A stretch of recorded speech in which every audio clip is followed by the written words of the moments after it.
اعوذ باللہ من الشیطان الرجیم بسم اللہ الرحمن الرحیم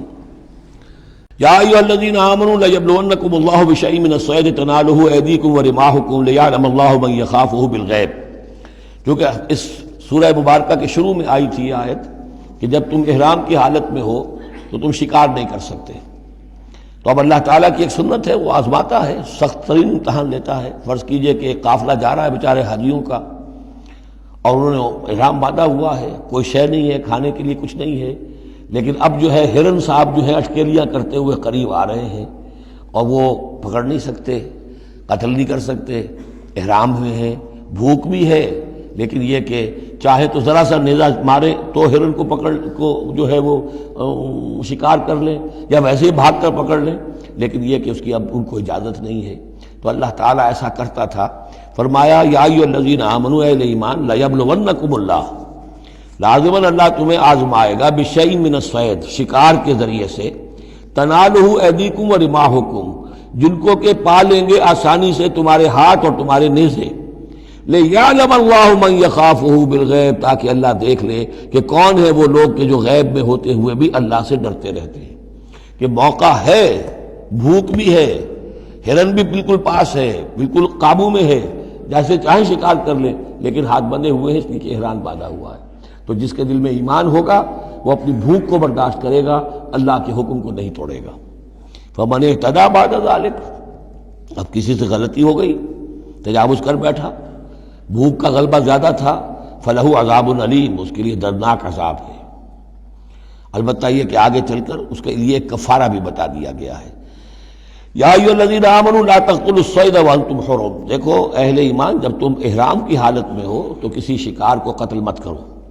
ومن قتلہ منکم، تو جو کوئی تم میں سے انہیں قتل کر بیٹھے، شکار کر بیٹھے، جان سے مار بیٹھے، متعمداً، جان بوجھ کر، فجزاء مثل ما قتل من النعم، تو پھر اس کا کفارہ ہوگا ویسا ہی ایک حیوان، ویسا ہی ایک چوپایا اللہ کی راہ میں صدقہ کیا جائے، اور وہ اس کا گویا کہ کفارہ بنا دیا جائے۔ کیسا ہے کہ اگر آپ نے ہرن مارا ہے تو پھر بکری یا بھیڑ،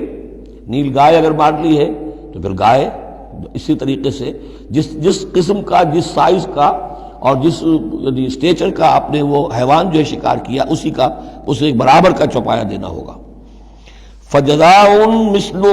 ما قتل من النعم یحکم بہ ذوی عدل منکم، دو آدمی تمہارے جو ہوں معتبر، وہ چاہیے کہ وہ اس کی گواہی دے کہ ہاں یہ جانور جو اس نے شکار کیا ہے یہ اس کے برابر ہو جائے گا۔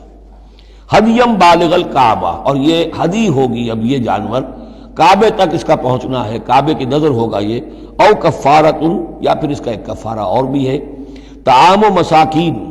کچھ مساکین کو کھانا کھلانا، صدقہ فطر کے حساب سے ہے یہ جو فقہا نے لکھا ہے، او عدل ذالک صیامن، یا اتنے ہی روزے رکھنا۔ وہ بھی دیکھنا ہوگا کہ جانور جو تھا، بکری تھی، ہرن تھا، کتنے آدمی اس کو کھا سکتے تھے، اتنے آدمیوں کو کھانا کھلاؤ، یا پھر اتنے دن کے جو ہے وہ عدل ذالک صیامن، روزے رکھو، لیذوق وبال امرہ، تاکہ وہ اپنے کیے کا کی سزا جو ہے وہ پالے۔ عفا اللہ عما سلف، اللہ معاف کر چکا ہے جو کچھ کے پہلے ہو چکا۔ ومن عادا، لیکن جو پھر ابھی دوبارہ کرے گا، اعادہ کرے گا، فینتقم اللہ منہ، تو اللہ تعالیٰ اس سے انتقام لے گا۔ واللہ عزیز الانتقام، اور یقیناً اللہ تعالیٰ زبردست ہے، انتقام لینے والا، بدلہ لینے والا۔ احل لکم صید البحر وطعامہ متاعا لکم، البتہ یہ کہ اگر کشتیوں کے ذریعے سے، جہازوں کے ذریعے سے حاجی لوگ آ رہے ہوں تو ان کے لیے چھوٹ ہے، وہ احرام کی حالت میں بھی جو مچھلی ہے اس کا شکار کر سکتے ہیں۔ احل لکم صید البحر، سمندر کا، دریا کا جو شکار ہے وہ تمہارے لیے حلال کیا گیا، وطعامہ متاعا لکم وللسیارہ، اور اس کا جو دریا کا کھانا ہے وہ تمہارے لیے بہت اچھا جو ہے فائدے کی چیز ہے، اور سب مسافروں کے لیے۔ اور آج آپ کو معلوم ہے کہ یہ سی فوڈ جو ہے یہ دنیا میں کس قدر یعنی اب معروف بھی ہے، محبوب بھی ہے، مقبول بھی ہے، اور بہت سی برائیوں سے اور بیماریوں سے بچانے والا بھی ہے۔ سی فوڈ یہ تو اب ایک بڑا سمجھیے کہ پوری دنیا کے اندر غذا کا ایک نیا خزانہ ہے کہ جو سامنے آیا لوگوں کے۔ تو فرمایا وطعامہ متاعا لکم وللسیارہ، اس کا جو طعام ہے جو سمندر کے اندر اللہ نے پیدا کیا ہوا ہے، مچھلیاں ہیں یا اور کوئی اسی طریقے کی اللہ نے تمہارے لیے کھانے کی چیزیں پیدا کی ہیں۔ وحرم علیکم صید البر ما دمتم حرما، لیکن خشکی پر شکار کرنا تمہارے لیے جب تک کہ تم احرام میں ہو حرام کر دیا گیا۔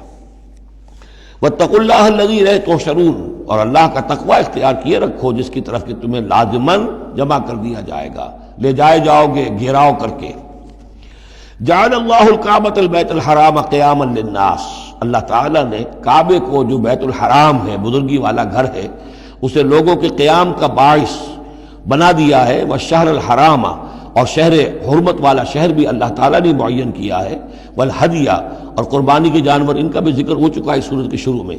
والقلائد، اور وہ جانور جن کے گلوں میں پٹے ڈال دیے گئے ہوں نشانی کے طور پر کہ یہ کعبے کے لیے ہدی کے جانور ہیں، یہ سب اللہ تعالیٰ کی طرف سے ہے، اس کی توثیق ہو رہی ہے۔ یعنی یہ کوئی تمہاری جاہلیت کی روایات نہیں ہے، یہ چیزیں جو ہیں کعبے کی حرمت اور عظمت، اسی طریقے سے شہر حرام، اسی طریقے سے ہدی کے جانور، اور وہ کہ جن کے گلوں میں پٹے پڑے ہوئے ہوں ہدی کے جانور ہونے کے اعتبار سے۔ ذالک لتعلموا ان اللہ یعلم ما فی السماوات و ما فی الارض، یہ اس لیے کہ تم اچھی طرح جان لو کہ اللہ تعالیٰ کو آسمانوں اور زمین کی ہر شے کا علم حاصل ہے۔ ان اللہ بکل شیء علیم، اللہ تعالیٰ ہر چیز کا علم رکھتا ہے۔ اس کے مقابلے میں 4 چیزیں آئیں گی جو ان کے ہاں حرام ہو گئی تھی، ان کو پھر کہا جا رہا کہ اس کے لیے کوئی سند نہیں ہے کتاب میں موجود، وہ بعد میں آئیں گی۔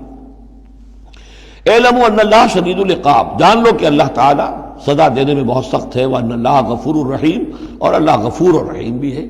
یعنی اس کی تو دونوں شانیں ہیں۔ اب تم دیکھو کہ تم اپنے آپ کو کس شان کے ساتھ متعلق کر رہے ہو، کس کا مستحق بنا رہے ہو، اس کی عقوبت کا یا اس کی رحمت اور مغفرت کا۔